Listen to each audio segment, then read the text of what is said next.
Hello, my name is Levi, and I'd like to educate you, a potential voter, on an issue that is prevalent in recent news stories. This is an immigration issue called the Deferred Action for Childhood Arrivals.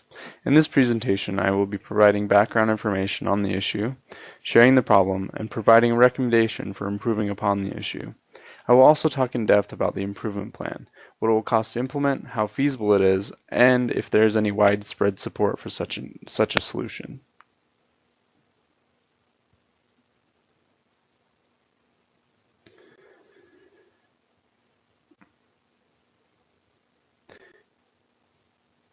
Background. The Deferred Action for Childhood Arrivals program, commonly called the DACA program, was created to allow young, undocumented immigrants the ability to receive a protected immigration status. This allows young immigrants to work toward citizenship and not be prosecuted because their parents decided to illegally enter the United States. These individuals have only ever known living in the U.S. DACA was not created by the passing of legislation. The Obama administration wrote a memorandum on September 15, 2012, to the Department of Homeland Security, advising that DHS immigration and customs enforcement officials should prioritize targeting other demographics of undocumented immigrants, because DACA-eligible individuals provide much less of a national security risk. Because of the limited capacity of ICE, this would allow for more efficient removal of individuals who are truly a risk to our national security and public safety. The problem. After years of successful operation, the Trump administration has released two documents rescinding the 2012 DACA and 2014 DAPA memoranda. The justice system found that DACA and DAPA were both an illegal use of executive power. This was such a close decision that the Supreme Court was unable to come to a consensus and was forced to fall back on the decision of the Fifth Circuit Court.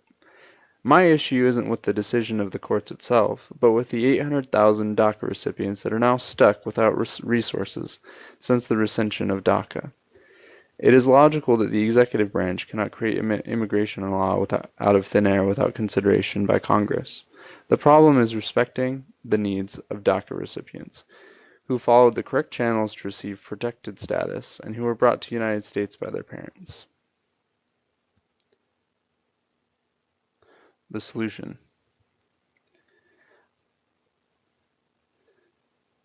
The DACA program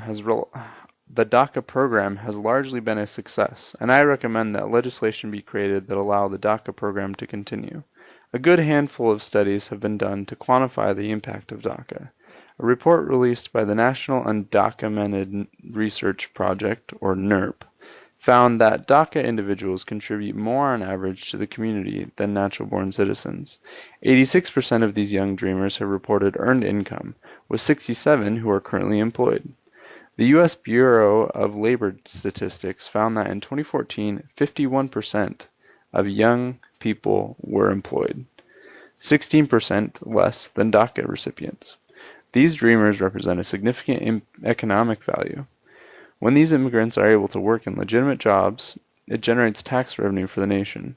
The conservative-leaning Center for American Progress estimates that the deportation of DACA recipients would cost the nation $46 billion a year for the next 10 years in GDP losses. It is clear that DACA recipients provide a gross benefit to America. Additionally, DACA allows ICE to focus their resources on individuals that actually pose a significant risk to public safety.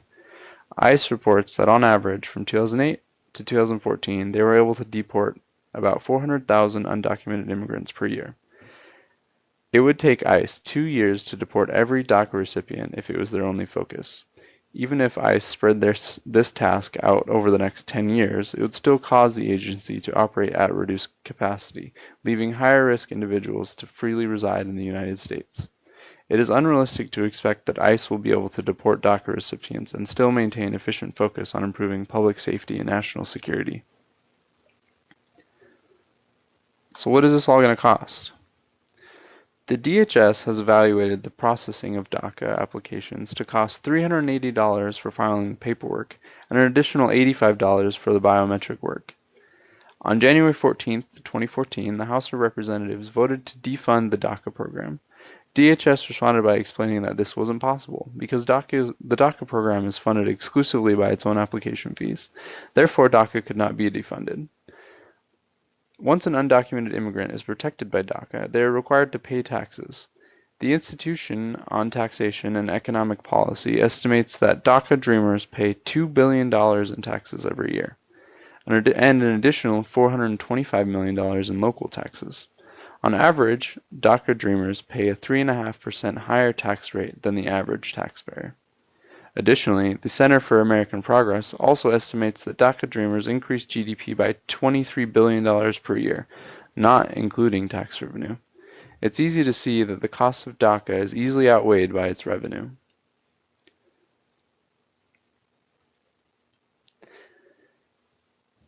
Feasibility. The technical feasibility of DACA legislation is extremely high. The DACA program has been functioning for over 4 years already. It provides a boost to our economy through the creation of jobs and tax revenue.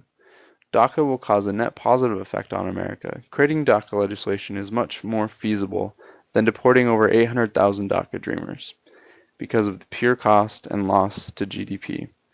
The only clear hurdle is passing legislation through Congress. There is already a large amount of support, but there's also a strong base of anti-DACA support. This will take time to pass through Congress, but I'm confident that as more people realize the major costs of discontinuing DACA and its advantages, they will begin to support a DACA bill.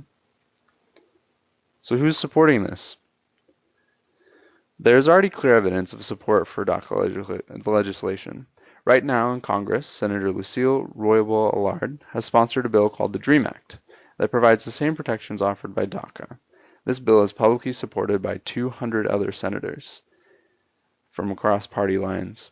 It appears that the DREAM Act is gaining support, and it will only be a matter of time before it is made into law. If you agree that the DREAM Act benefits our great nation, please join me and call your local representative and convey your support to them. Listed here are a few ways to contact your representative. Additionally, if you're interested in vetting my work, here are the sources that my research is based on. Thanks for listening.